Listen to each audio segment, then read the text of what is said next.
A la la la la long, a la la la la long, long, long, long, long. Come on. The Hobbit yarn? No way. China? No. Japan? Definitely no.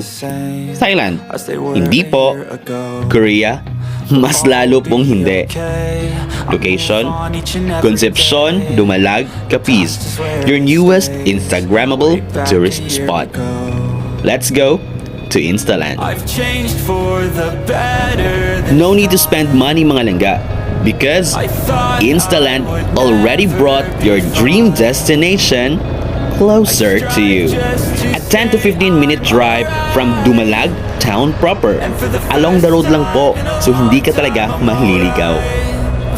If you're from Roxas City mga langga, you can ride a bus or Ciudadano Liner and stop by at Dumalag Crossing Bridge or crossing going to Concepcion, San Roque. And if you're from the City of Love, Iloilo, you can ride a CBL or Calinog Bus Liner at Pavia People's Terminal going to Dumalag, Capiz. The same route po sa makikita ninyo sa video na to, since galing naman ako sa Lambunaw, Iloilo. From crossing to Sitio Nabod, ride a habal-habal for only 20 to 30 pesos. Transact first before pong sumakay.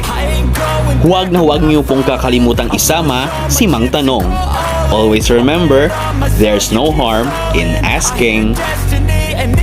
For only 50 pesos as an entrance fee and 40 pesos sa ating mga mahal na mga senior citizens, mabubusog na po ang mga mata ninyo, especially po sa mga plantito at plantita dyan. And of course, they also serve food for your comfort.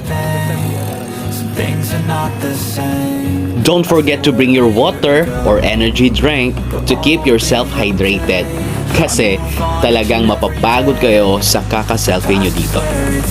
Unlimited picture taking. So there's a big assurance na uuwi po kayong may dalang good and colorful memories from Instaland.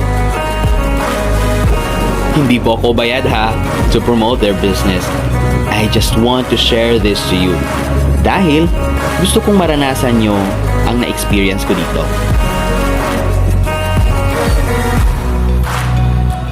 Kudos pala sa mga tao dyan sa front desk, especially kay Tita Ganda. Hello, welcome Instaland. Very friendly and accommodating. Smile lang ng smile. Keep up the good work po, Tita. Oo na, alam kong excited na kayo. Kaya, arat na!